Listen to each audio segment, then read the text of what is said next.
This is Wilson Morales from BlackFilm.com talking to RZA, the director of the upcoming film Man with the Iron Fist. How does it feel to direct your first film? It feels good, a great experience. Something that think of a kid walking through Staten Island, headed to Curtis High School, fantasizing about martial art movies in his head, and then growing up to be a guy who makes one. You know what I mean? So this is a dream come true. What kind of challenge did you get? Knowing this was going to be your first film to direct. You know, you've acted a long time. You know, who gave you pointers? I had great pointers from, of course, you know, my teacher Tarantino, my buddy Eli Roth, my producer Mark Abraham. I had a good team of people around me. But I also studied. You know what I mean? I didn't just jump into the water and then without knowing how to swim. So I studied the craft. I watched a lot of films, and I actually took the time to get 2 years ago. You know, got the Canon, and I got all the lenses, and I studied lenses and ISO and all that stuff, so that I could communicate with my DP, talk to my DP properly. I also, you know, any film I worked on as an actor, I always sat in the video village and talked to the director and picked up knowledge and things like that. Ridley Scott was one of the first guys that helped me understand, you know, the idea of film and editing. The film and editor's mind should be a director's mind. And I watched him use multiple cameras at one time, and then go back and tell the guys who was watching the monitors things they didn't even see that he already saw in his head. Like, stop that at A, move that to B, move that to this. And I saw a man with multi-vision, and that helped inspire me to, when I did my film, I was able to bring some of that techniques to my work. Now you've got a couple of actors here that everybody knows and so forth, you know, including Russell Crowe. You've worked with him on a couple of films. Was it an easy task just to say, hey, Russell, do a film, would you be in it with me? Oh no, of course that was not an easy task. This is a very serious actor, one of the best actors in the world. And but he respects me as an artist. You know, he's seen me work with him and my dedication and determination doing scenes. He recognized that.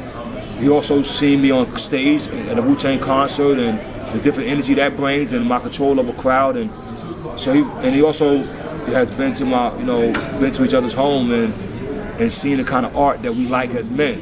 So he knows that I'm an artist, and he trusted me. But it wasn't easy, man. He's a tough man. He's one of the best in the world, and when he came to the set, man, it was very tense. Like, you know, we didn't want nothing to go wrong, and something went wrong.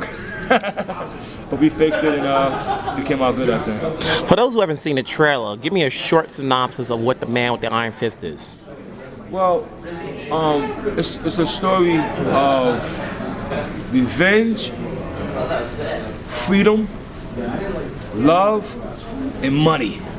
You know, that's really the underlying, and a bunch of clans warring with each other over these particular things. You know, so it takes place in feudal China, and it has a lot of unique things to it. I created a whole new world here. You know, it takes place before the Civil War and things like that. So things are happening in America that's happening. There's things happening in China. Opium is just becoming a big problem in the country. Japanese invasion is also starting to materialize. Steel is new. You know, so there's a lot of elements of history that's there, that's in the film, but it's all fiction.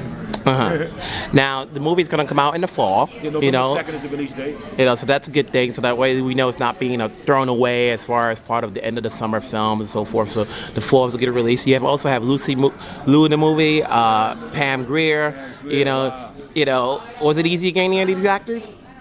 No, it wasn't easy getting. No, you know, this is a professional business we in Hollywood, and it's very professional things that happen, and we went about it in a professional way. You know, the material that I had was unique, and I think actors are attracted to unique material. It was kind of risky, I think, as well for some of them, but they trusted me when they got down. They had a chance to talk to me as a director, and I was able to talk to my vision. I remember talking to Jamie Chung. She plays Lady Silk, a very pretty girl in the movie. I remember talking to her about her character, and she never watched the martial art film, and she wasn't really kind of, you know, into the genre like that. And I had to kind of, you know, bring her into it and explain my vision.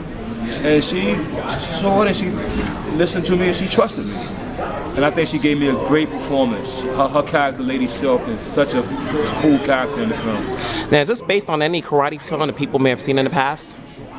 No, it's not based on any one particular film. You know, it's a figment of my imagination. And my co-writer Eli Roth, you know, we came together with all these different ideas and we built all these clans. But it is paying homage to a lot of classic movies that was done by Chang Che and La Ka Lung, John Woo. So it's paying homage. Peace. Good day. What up, buddy? Peace. I'm in the middle, but I gotta say my brother. Peace. Boy, Iron Fist, man. The film is done, man. The film is done. It's coming out November 2nd, man. Nice. I can't wait till you see it, man. Yeah, hell yeah. I'm gonna wrap this up pretty soon, but I want to say, give me your top 5 Shaw Brothers films. Well, it's hard to say top 5, but I'll give you top 5 that must see. You must see 5 Deadly Venoms. You must see 36 Chambers. You must see, I would say there's a movie called Shaolin Temple, but the American release is called Death Chamber. That's a must see. You must see Anastasia Fu Shing, early movie called Brave Archer. It's a great one. I think it's a must see. And another Shaw Brother classic is I'll give you one called So Many. I love all their movies, man. Let me just give you one that you wouldn't suspect. Killer Constable. Okay. See Killer Constable, because you'll also notice that even though they make great martial art films, they also made movies that's great movies, great themes, great sets, and that really just great characters. And at the end of the day, come November, what's a good reason to see The Man with the Iron Fist? Oh, well, one of the best reasons to see Man with the Iron Fist is that it's a film that's worth the price of admission. You know, we go to movies to be, you know, to be entertained. And this movie is full of entertainment, you know, from martial art, from comedy, from the sets, and also from taking you to a world that you can escape with. You know, one thing I love about movies, I say this last thing to you, is that when I go watch movies like Star Wars, I go to a galaxy far, far beyond. You know what I mean? Man with the Iron Fist will take you to another world, so as you can just leave the outside world alone for a minute and come enjoy a good popcorn movie. All right. Thanks a lot. Thanks, buddy.